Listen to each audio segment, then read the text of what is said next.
Hermanos y hermanas, buenas noches. Quiero referirme a la dolorosa partida de nuestra hermana Anita en esta noche y que en este encuentro que tenemos, en este día que ella parte, el Señor esté con nosotros también, especialmente con nuestros hermanos Méndez Retamales. Oremos al Señor. Padre bondadoso y tierno, Señor, agradecemos el que estás siempre cerca de nosotros. Pedimos, Señor, que tú nos bendigas en esta hora. Ven a nosotros y quédate en medio de tu iglesia, en el dolor, en el sufrimiento. Quédate, Señor, enseñándonos una vez más a través de tu palabra. Te invocamos en el nombre de Jesús. Amén.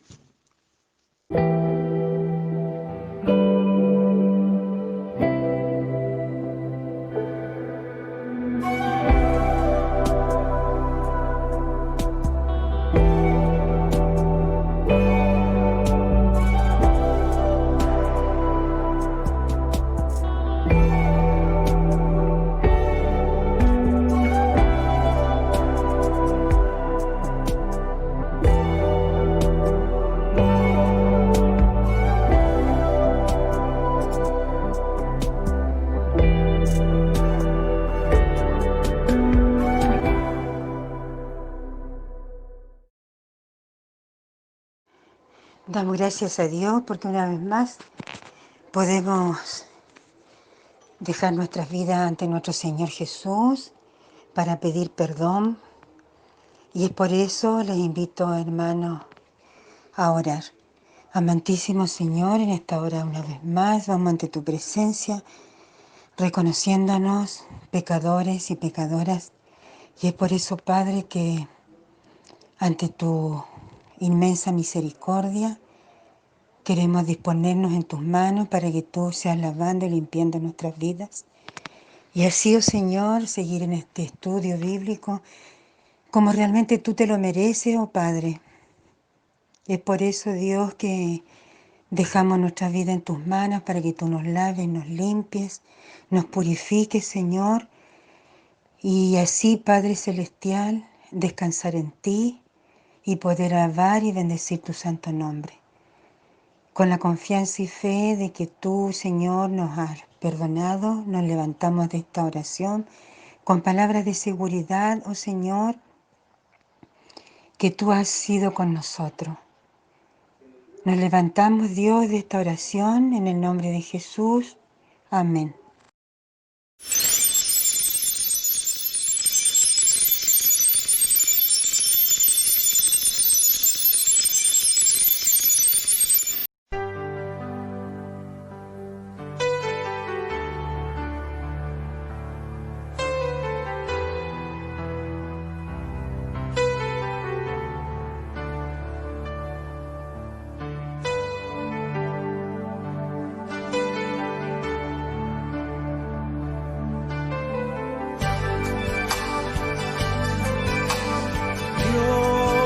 Está aquí, tan cierto como el aire que respiro,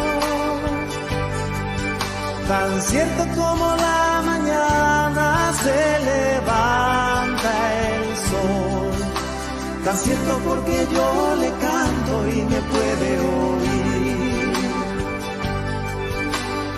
Dios está aquí, tan cierto como el aire que respiro, tan cierto como la mañana se levanta el sol, tan cierto porque yo le canto y me puede oír. Lo puedes sentir a tu lado en este mismo instante, lo puedes llevar muy dentro de tu corazón, lo puedes sentir en ese problema que tienes. Dios está aquí, si tú quieres le puedes seguir.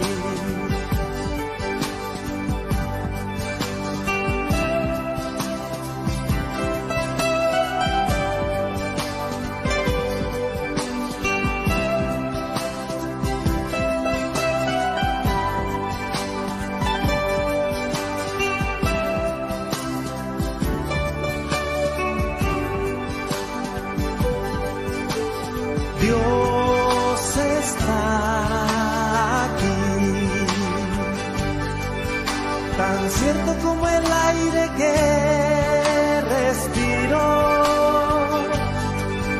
tan cierto como la mañana se levanta el sol, tan cierto porque yo le canto y me puede oír, lo puedes sentir a tu lado en este mismo instante, lo puedes llevar muy dentro de tu corazón, lo puedes sentir en ese problema que tienes. Jesús está aquí, si tú quieres le puedes seguir, lo puedes sentir a tu lado en este mismo instante, lo puedes llevar muy dentro de tu corazón, lo puedes tener en ese problema que llevas. Jesús está aquí, si tú quieres le puedes seguir. Hermanos y hermanas, este jueves muy especial, primer jueves de septiembre, queremos compartir ideas, introducción, materias importantes, trayectoria de la Biblia, la composición de la Biblia, los escritos sagrados, el pueblo de Dios y la Biblia, y que pueda esto hacernos también sentir un mayor interés por la palabra de Dios, ¿ya?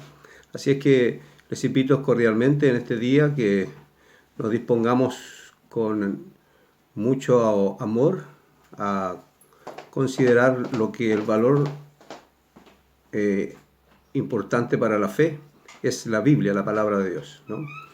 Y sabemos que primeramente quiero declarar algo, no es una novedad, pero sí es fundamental que entendamos que la Biblia no es un libro escrito por una sola persona, no es de un solo autor humano, pero sabemos sí que es un autor divino. La presencia de Dios se nota en la inspiración de los escritos. Y cada libro, cada conjunto de libros, cada sección de la Biblia tiene su trayectoria para conformarse como tal.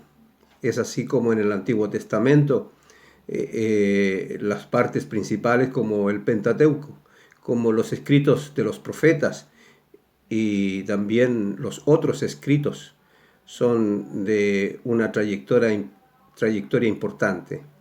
Así también en el Nuevo Testamento, lo que son los evangelios, las cartas de Pablo, las cartas personales de Pablo y también el Apocalipsis. Todas ellas, todas estas cartas, todos estos libros conforman entonces nuestra selección de 66 libros que viene a ser entonces la fuente de nuestra tradición, la fuente de nuestra doctrina, la fuente también de nuestra fe y la experiencia que tuvieron hace muchísimo tiempo atrás pueblos como el que conocemos, el llamado pueblo de Dios. Nosotros como pueblo de Dios hoy en día, entonces establecemos una nueva relación con la palabra, porque ya nos ha sido revelada por Cristo, quien es la palabra encarnada, quien es el anuncio de Dios mismo al mundo, hecho carne. Por lo tanto, todo cuanto tomamos de Jesús y luego los discípulos, lo que enseñan los discípulos y la doctrina apostólica será para nosotros la gran fuente de bendición para nuestra fe y para instruirnos, ¿no? Lo que va a destacar entonces a partir del texto que hoy tomamos como base, lo que Pablo le dice a Timoteo, ¿no?, para que continúe adelante en su vocación a la cual fue llamado, cada uno de nosotros, toda persona cristiana está llamada a hacer algo mediante la fe. Y a partir de ese mandato divino, también como Timoteo y también como Pablo, lo tomó así directamente de Jesús. Por lo que la Biblia, muchas veces citada por Jesús, muchas veces citada por los apóstoles muchas veces con mayor frecuencia citada por Pablo, y sus escritos también se van a basar en aquellas enseñanzas que él atesoró desde pequeño, tal cual como Timoteo lo toma desde sus inicios en la vida, de su madre, de su abuela, y él entonces va a tomar la misión que Dios le ha encomendado, especialmente en la época del cristianismo. Podemos entonces mencionar muchos de estos temas que vamos a ver durante los próximos jueves, que estarán también inspirados para motivarnos a nosotros, ¿no? En los momentos que vivimos, en los momentos que pasemos, en la situación que estemos. Siempre la palabra es precisa, siempre la palabra de Dios es importante, siempre la palabra de Dios va a ser valiosa para que nuestras vidas tengan también una mayor validez como creyentes y como seguidores de Dios. Podemos entonces prepararnos para que tengamos una conversación a partir de este jueves, lo que será en sí la introducción a todos los otros temas que se van a ir tomando jueves tras jueves. Bienvenidos a seguir escudriñando la palabra de Dios, a seguir atendiendo la palabra de Dios, para que nos preparemos en los tiempos que vienen a hacer la voluntad de Dios. Creo que es una motivación súper importante que nosotros, si leemos la Biblia, si la estudiamos, si la repasamos, la escudriñamos, es para hacer frente a los tiempos que vivimos. Y que no nos sirva solo para repetirla o para recordarla, sino para hacer de acuerdo a lo que Dios quiere de nuestras vidas en este tiempo que nos ha llamado, en este tiempo que está actuando en nosotros y nosotros con Él, y para los tiempos que vienen. Por lo tanto, es necesario enfocarnos también con una precisión y con una devoción tal que la palabra nos sirva para compartir nuestra fe en medio de los tiempos difíciles que vivimos.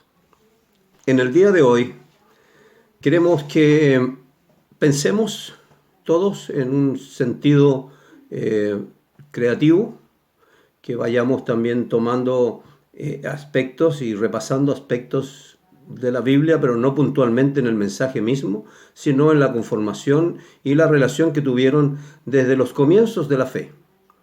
Desde ese llamado que nos hace recordar el Génesis en el capítulo 12, cuando Dios llama a Abraham, ¿no? Ya entendemos y contextualicemos esa época. Cómo Dios llama a un hombre en un lugar tan distante para señalarle que habrá una tierra, para señalarle, indicarle y luego enviarle a esa tierra.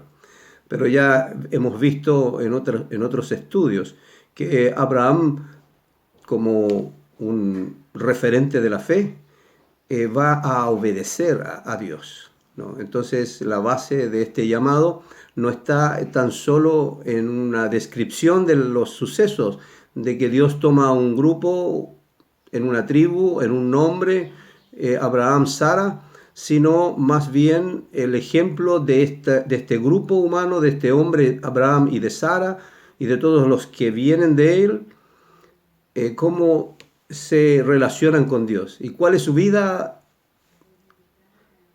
en relación a Dios, al que escucharon que les había prometido un lugar, una tierra donde fluyera leche y miel. En esa perspectiva, en esa búsqueda constante del ser humano para estar en un lugar que le hace bien, la relación entonces, el grado de devoción del creyente a partir de Abraham va a ser solamente actuar, tomar decisión de seguir, obedecer y marchar.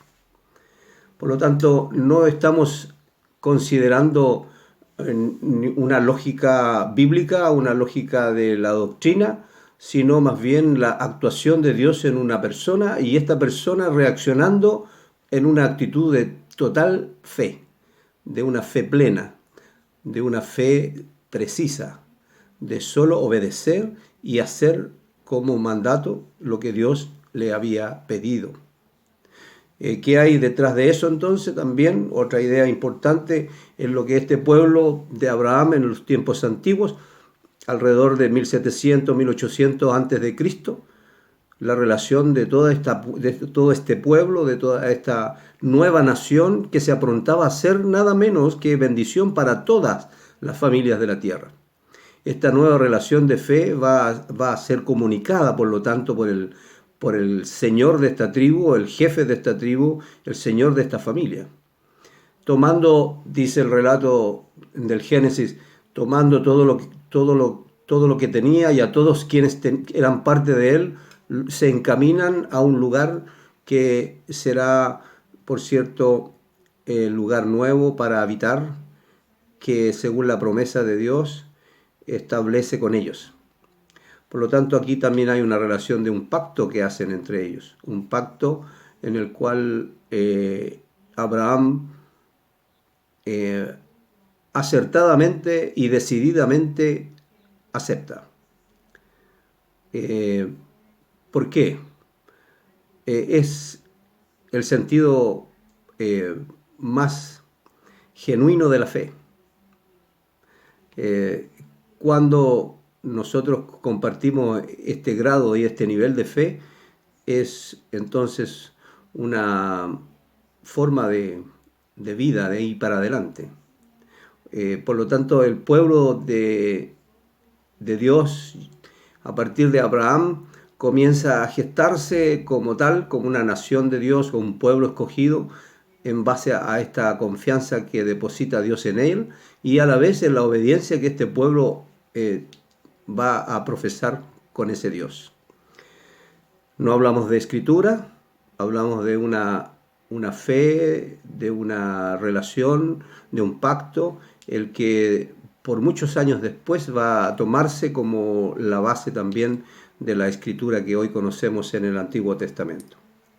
También debemos reconocer que la escritura en esos tiempos es escasa, la escritura como tal, como una técnica, y la cultura que no alcanza aún a desarrollar un tipo de escritura formal, sino que va a ser toda llena de tradición oral, de tradición simple, natural, de una forma de guardar las experiencias vividas con ese Dios al cual decidieron seguir y en el cual el pacto con Él les impulsó. Entonces comienzan a vivir esa experiencia con Dios.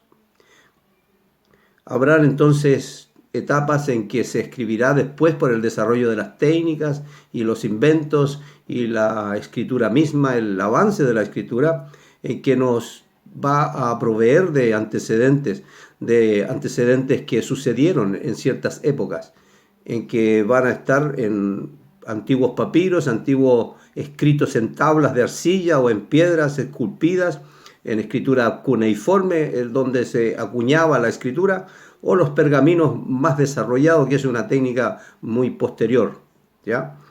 Eso es la evolución de la escritura misma, pero sin embargo la fe no se detiene, el pacto no se detiene. Todo esto continúa desarrollándose porque Dios sigue a la mano de este pueblo y este pueblo sigue a la mano de Dios. En la época de Jesús, en la época que ya se tenía una Biblia como tal, por lo menos el compendio de los libros del Antiguo Testamento ya se tenían, en lo que es las partes, el Ketuvim, ¿no? Las partes de la Torá, la parte de los escritos y la parte de los profetas. Por lo tanto, en la época de Jesús, la escritura ya es una base doctrinal. La fe judía ya había evolucionado y se había desarrollado. Además, se había instalado como una fuerza cultural que debió enfrentar a la cultura griega y que debió enfrentar al aporte romano que reinaba en la época de Jesús, y en las tradiciones, en las costumbres, en la cultura generalmente greco-romana. Eso es un gran impedimento para que la cultura judía no procesara aún más, y quien la en la gran aparición del Hijo de Dios, nuestro Salvador, Señor Jesucristo, interviene también Él predicando, Él evocando la palabra, Él recordando la palabra, Él citando a los profetas principales o citando a los escritos más importantes o también refiriéndose a la ley como fundamental también en la época greco-romana, en la época de Jesús. Por lo que el Nuevo Testamento que nosotros conocemos va a comenzar precisamente con los sinópticos o los evangelios que van a definir esta etapa y crucial del cristianismo, ¿no? En la aparición, la enseñanza y la obra de Jesús en esa época. Y después se agrega el Evangelio de Juan, que es también muy posterior a la conformación de los libros del Nuevo Testamento.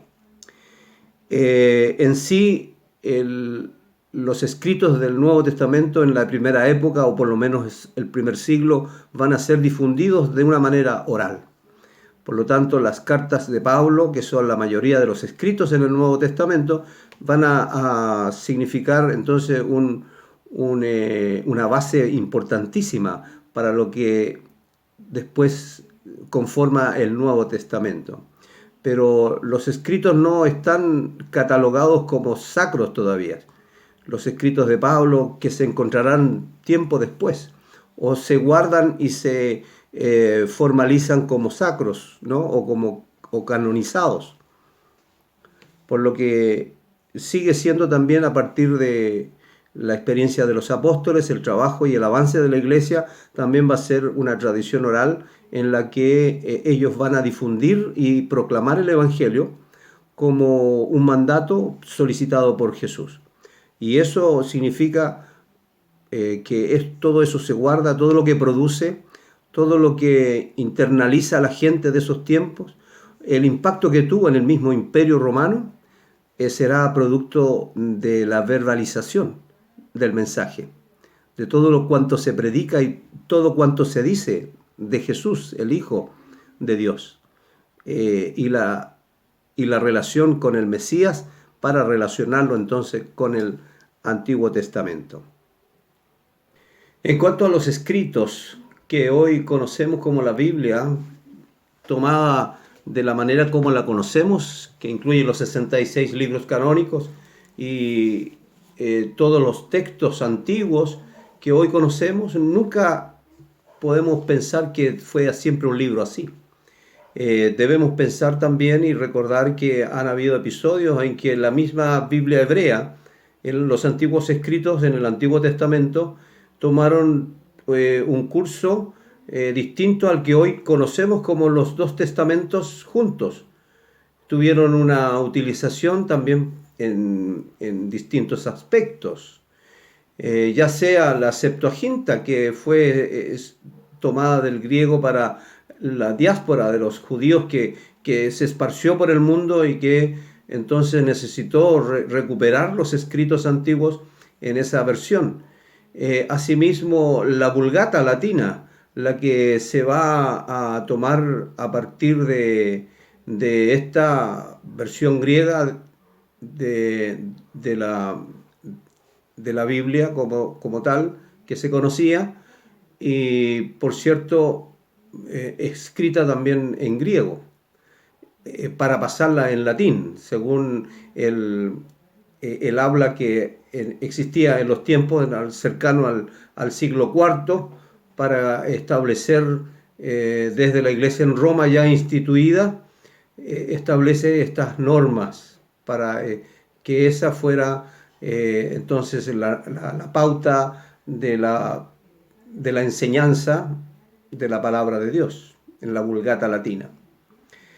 Vamos a tener también en el siglo XVI prácticamente, desde Lutero, en la Reforma Protestante, un deseo de volver a los orígenes, de volver a los textos hebreos antiguos y establecer también entonces una nueva conformación de los libros. Pero la importancia de la Reforma Protestante luterana va a ser en base a la experiencia de la palabra de Dios como tal. el querer volver a los orígenes y a la misma palabra como fuente y única fuente de lo que Dios desea para el pueblo de Dios como su iglesia. Recordemos que la base del protestantismo está en la Biblia. El auge de los inventos y la tecnología en la época de Lutero permitió entonces la creación, el invento de la imprenta, lo que facilitó también que se produjeran textos ya más elaborados y por lo tanto viene a ser más adelante lo que le llamamos nosotros la primera Biblia, la que será entonces la Biblia del oso, la Biblia principalmente luterana, pero principalmente protestante. Existirán hasta unos 100 años después de la Reforma que el idioma español era necesario entonces que pudiera considerarse también como un idioma de la Biblia. Por eso nosotros con tanto recuerdo y cariño tomamos la fecha de septiembre como en la época en que, de 1569, se traduce la Biblia al español, la versión de Reina Valera. Quizá esto también nos lleve a pensar con seriedad lo que cada una de estas etapas, Septuaginta, Vulgata, época de la Reforma y la traducción al español, etapas importantes en el trayecto de la palabra de Dios para reforzar nuestros principios de fe.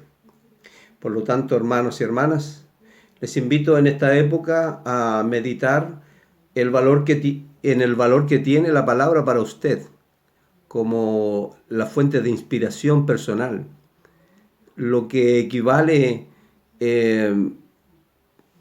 la palabra de Dios para la época que vivieron aquellos que la escribieron, la época que vivieron aquellos que defendieron la palabra de Dios, aquellos que fueron perseguidos por proclamar la palabra, enseñarla, escribirla, traducirla y luego también ser quemados o ahorcados. Tantas historias de vida tras la palabra de Dios. Volviendo al texto que nos inspira, Pablo a Timoteo, que la palabra es útil para toda buena obra. Por lo tanto, hermano y hermana, aférrese a la palabra de Dios como su texto principal cada día, para llenarse de la sabiduría de Dios en los tiempos que vivimos, para hablar de Dios y para renovar el pacto que con Él hemos hecho a partir de Cristo. Bendiciones. Dios esté con nosotros. Amén.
Damos gracias a Dios una vez más porque nos ha permitido reunirnos y estudiar su palabra. Y antes de retirarnos, les voy a invitar a inclinar sus rostros para interceder por aquellas peticiones con las que hemos llegado hasta aquí y dejar en su trono de gracia todo aquello que nos preocupa. Oremos al Señor. En esta hora, buen Dios, una vez más, vamos ante tu presencia, sabiendo, Señor, que tú eres el único a quien podemos ir y descansar en ti por todas aquellas cosas con las que llegamos a cada reunión para adorar, exaltar y bendecir tu santo nombre. En esta hora, Jesús, tú sabes, Padre, las preocupaciones que tenemos en nuestros corazones y en nuestras mentes. Sabes también, Señor Jesucristo, aquellas cosas que nuestros conocidos, Padre, han puesto en nuestras manos para que nosotros también, Señor, podamos ponerlas en tu altar de gracia.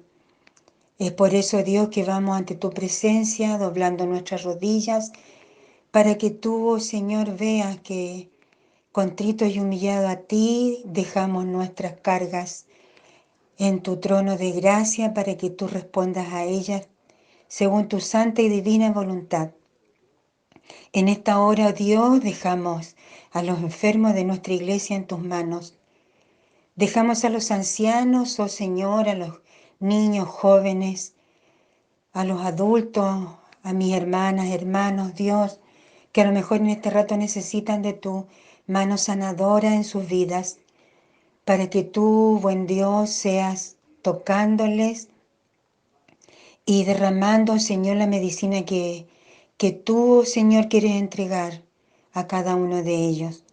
Dejamos a nuestros hijos y nuestras hijas en tus manos, nuestros nietos, nietas, sobrinos, sobrinas, y todo familiar, Señor, que está detrás de cada uno de nosotros y de cada uno de los hermanos y hermanas de nuestra iglesia. Porque confiamos en ti en esta hora. Levantamos nuestras manos para implorar, oh Señor, tu descanso en nuestras vidas para que se haga real, oh Dios, en cada uno de nosotros y nosotras. En esta hora, Señor, en forma especial, yo quiero dejar, Padre Celestial, el hogar de mi hermano Marco, de mi hermano José, oh Dios, a la familia de nuestra hermana Anita, a sus hijos, hijas. Tú, Señor, les conoces. Yo te pido en esta hora que tú toques sus mentes, toques sus corazones, para que, Padre Celestial, ellos puedan sentir que tú estás con ellos, que nunca les has abandonado y que por sobre todo, Señor amado, tú podrás poner en sus corazones esa paz que necesitan en estos momentos tan difíciles. Porque sabemos que nuestra hermana Anita ya está, Padre Celestial, en tus manos y ya está descansando, oh buen Dios. Pero en esta hora rogamos por su familia, para que tú le levantes con poder, para que ellos puedan testificar que tu presencia ha sido en cada uno de ellos y ellas. Oh buen Dios, reconociendo que tú eres el único que puede entregarles, Señor, la paz que necesitan. Les dejamos, Señor, en tus manos. Que en estos momentos que puedan estar a lo mejor viendo todo oscuro, Señor, muéstrales tú, Padre Celestial, que está esa luz, que eres tú y que le va a abrir el camino para que ellos puedan continuar.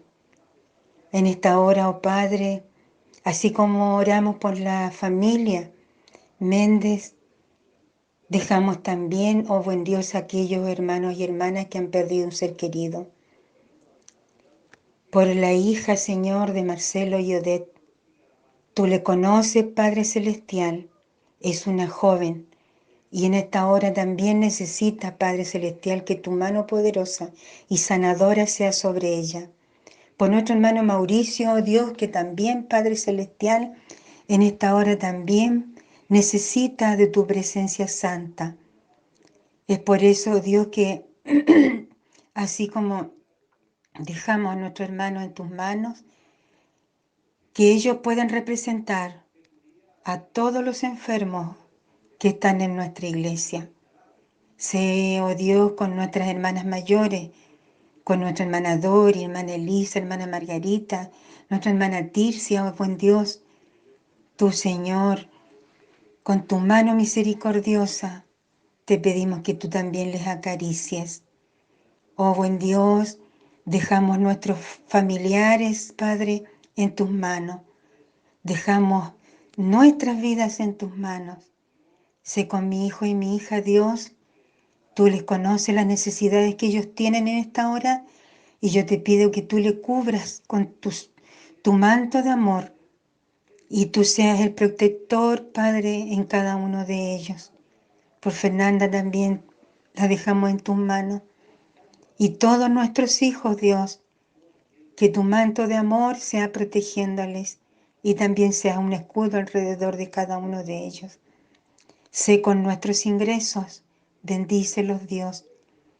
Sé con las despensas, amado Cristo. Sé, Señor Jesucristo, con los alimentos, el abrigo, que cada uno que no lo tiene en este momento para que puedan aparecer, Señor, por tu misericordia, esas manos de amor y puedan entregar el abrigo donde tenga que entregarse, el alimento donde tenga que también, Señor, llegar a la mesa. En tus manos, Señor, dejamos una vez más, como siempre yo te lo pido, nuestra tierra, para que tú, oh buen Dios, tomes dominio desde el norte hasta el sur, sea con nuestro sol que nos alumbra, con el viento y el mar, para que tú, buen Dios, controles todo, Padre, que lo limpies todo y lo descontamines todo, oh buen Dios, porque queremos, Padre Celestial, vivir en ese mundo que tú creaste. Y es por eso, Dios, que con esa confianza que tenemos en ti, dejamos también a nuestras autoridades, Padre, en tus manos, a nuestros obispos, superintendentes y pastores, con el laicado de nuestra iglesia, con todos los organismos, Padre, porque sin ti nosotros no podemos hacer nada. Y en esta hora queremos levantarnos de esta oración, pero queremos hacerlo, Padre, agradecidos porque tú siempre estás con nosotros. Es por eso, Dios, que descansados en ti, nos levantamos de esta oración y con esa bendición que solamente tú puedes entregar, que es la del Padre, la del Hijo y la del Espíritu Santo. Amén.